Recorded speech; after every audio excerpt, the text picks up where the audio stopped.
الحمد لله المجيد المعين القادر المقتدر القدير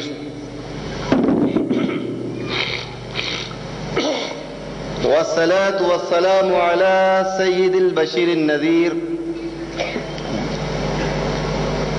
وعلى آله وأصحابه ووارث حاله أجمعين الأمين المكين محي الدين برحمتك يا أرحم الراحمين.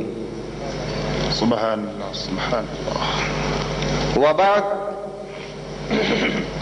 أعوذ بالله من الشيطان الرجيم. بسم الله الرحمن الرحيم.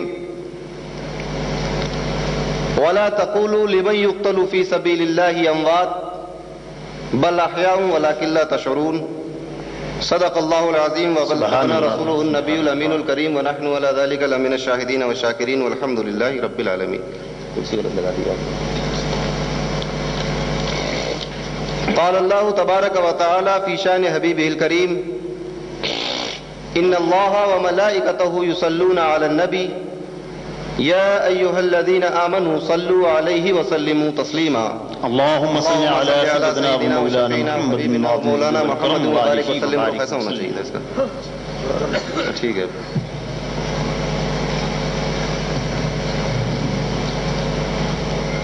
صدر باوقار حضور تاجدار اہل سنت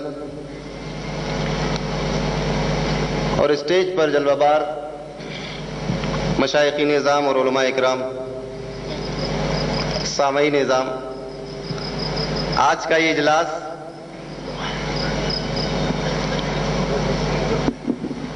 جشن استقبالیہ کے عنوان سے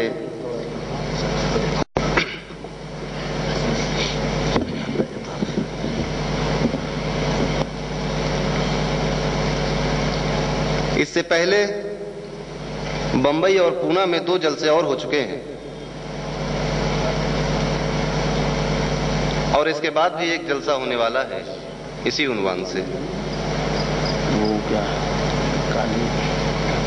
یہ استقبال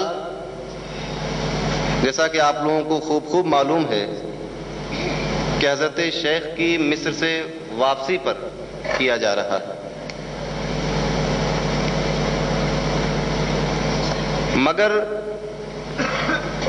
میں نے خطبہ مسنونہ کے بعد جس آیت کریمہ کی تلاوت کی اس کا اس استقبال سے کوئی علاقہ نہیں ہے بظاہر، مگر میں کچھ نہ کچھ علاقہ پیدا کر کے گفتگو کروں گا. واہ واہ واہ. تو کچھ گفتگو کرنے سے پہلے چند شعر میرے بھی سماعت فرما لیں.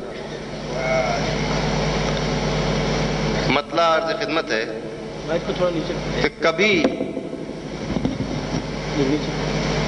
کبھی جو قافلے حج کے سفر کے دیکھتے ہیں، کبھی جو قافلے حج کے سفر کے دیکھتے ہیں تو ہم بھی خواب نبی کے نگر کے دیکھتے ہیں، تو ہم بھی خواب نبی کے نگر کے دیکھتے ہیں. وہاں تو ہوتی ہے ہر لمحہ نور کی بارش، وہاں تو ہوتی ہے ہر لمحہ نور کی بارش، وہاں کی رات میں جلوے سحر کے دیکھتے ہیں، وہاں کی رات میں جلوے سحر کے دیکھتے ہیں. اور شعر سماعت فرمائے کہ سنا ہے گنبد خضرا سے متصل ہے بہشت. کیا کہنا ہے؟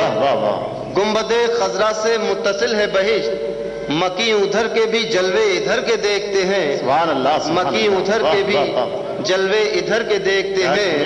اور نبی کا ہوگا نہ دیدار پھر قیامت تک، نبی کا ہوگا نہ دیدار پھر قیامت تک، ملائکہ یوں انہیں آنکھ بھر کے دیکھتے ہیں. سبحان اللہ. ملائکہ یوں انہیں آنکھ بھر کے دیکھتے ہیں. اور شعر سماعت فرمائے کہ سنا ہے ان کا پسینہ جسے میسر ہو، سنا ہے ان کا پسینہ جسے میسر ہو، تو عطر داں بھی اسے آہ بھر کے دیکھتے ہیں، تو عطر داں بھی اسے آہ بھر کے دیکھتے ہیں. اور سنا ہے قبر میں دیدار ان کا ہوتا ہے، سنا ہے قبر میں دیدار ان کا ہوتا ہے، یہ بات ہے تو چلو ہم بھی مر کے دیکھتے ہیں۔ کیا کہنے، سبحان اللہ سبحان اللہ، تو چلو ہم بھی مر کے دیکھتے ہیں۔ نعرہ تکبیر، نعرہ رسالت، حضرت مولانا محمد عطیف میاں قادری، واہ واہ واہ واہ، سبحان اللہ۔ سنا ہے قبر میں دیدار ان کا ہوتا ہے، کیا کہنے، سنا ہے قبر میں دیدار ان کا ہوتا ہے، یہ بات ہے تو چلو ہم بھی مر کے دیکھتے ہیں، یہ بات ہے تو چلو ہم بھی مر کے دیکھتے ہیں۔ اور غوث اعظم کی بارگاہ میں عرض کیا تھا کہ ارشاد، سنا ہے جس کو بھی مل جائے تیرے در سے بھیک، سنا ہے جس کو بھی مل جائے تیرے در سے بھیک، تو تاجدار اسے آہ بھر کے دیکھتے ہیں، سبحان تو اللہ۔ تاجدار اسے آہ بھر کے دیکھتے ہیں۔ اور ہمارے غوث کا جس کے گلے میں پٹا ہو، کیا بات ہے، ہمارے غوث کا جس کے گلے میں پٹا ہو، زمانے بھر کے اسد اس کو ڈر کے دیکھتے ہیں، کیا بات ہے، زمانے بھر کے اسد اس کو ڈر کے دیکھتے ہیں۔ یا رسول اللہ، ہمارے غوث کا جس کے گلے میں پٹا ہو، زمانے بھر کے اسد اس کو ڈر کے دیکھتے ہیں۔ اور مقطع سماعت فرمائے کہ زمین ہی پہ نہیں عشقی دیکھنے والے، زمین ہی پہ نہیں عشقی دیکھنے والے، قدم فلک پہ بھی خیر البشر کے دیکھتے ہیں، کیا کہنے، واہ واہ، قدم فلک پہ بھی خیر البشر کے دیکھتے ہیں۔ ایک مرتبہ دوسری پڑھیں، اللہم صلی علی اللہم صلی علی سیدنا و مولانا محمد المعبد المکرم وآلہ وبارک وسلم، یا رسول اللہ، یا حبیب اللہ۔ السلام علیکم یا رسول اللہ۔ خطبہ مسنونہ کے بعد میں نے جس آیت کریمہ کی تلاوت کرنے کا شرف حاصل کیا، بہت مشہور آیت پاک ہے، اور محرم کے مہینے میں ہر خطیب اسی آیت کو عنوان تقریر بناتا ہے،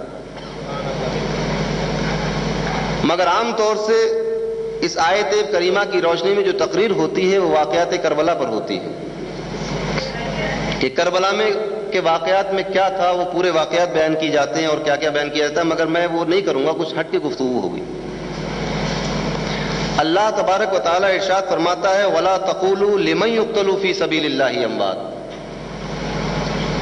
جو اللہ کے راستے میں جس کو شہید کر دیا جائے، قتل کر دیا جائے، اس کو مردہ مت کہو، وَلَا لَا تَقُولُوا، نہ کہو، پھر کیا کہو، بَلْ أَحْيَاءٌ وَلَكِنْ لَا تَشْعُرُونَ، بلکہ وہ زندہ ہیں جس کا تمہیں شعور نہیں، لیکن اس کا تمہیں شعور نہیں۔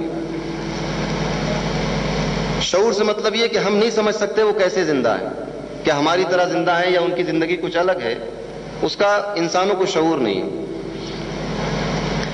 شہادت کا کیا مطلب ہے؟ شہادت کا مطلب یہ ہے کہ اللہ کی راہ میں کوئی قتل ہو جائے وہ شہید ہوتا ہے۔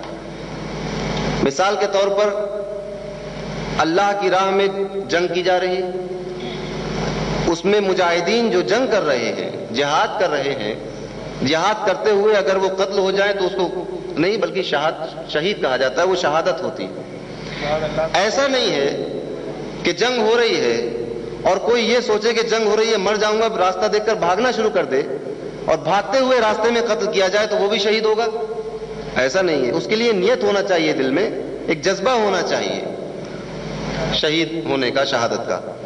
موقع فراہم ہو گیا، آپ بھاگ لیے وہاں سے پیٹھ دکھا کر، باقی قوم آپ کے ساتھی لڑ رہے ہیں، آپ بھاگ لیے اور راستے میں قتل کر دیے گئے تو وہ شہادت نہیں ہے۔ اور شہادت کے موقع پر افسوس کیا جاتا ہے، اس کی یاد منائی جاتی ہے طریقے سے، طرح سے۔ تو غم کا موقع جو ہوتا ہے اس میں غم کا اظہار کیا جاتا ہے، مگر اظہار کرنے کا ایک حد ہے۔ کسی کا مر جانا اس کے خاندان والوں کے لیے افسوس کا مقام ہے، افسوس کا وقت ہے، اس وقت افسوس کیا جائے گا مگر ایک حد کے اندر۔ واہ واہ واہ واہ۔ اور کوئی نقصان ہو جائے، کسی کے گھر میں آگ لگ جائے تو اس آگ لگنے پر افسوس کیا جائے گا مگر اس کی ایک حد ہے۔ کسی کی طبیعت خراب ہو جائے اس پر افسوس اور غم کیا جائے گا مگر اس کی ایک حد ہے۔ اگر اس حد سے آگے بڑھیں گے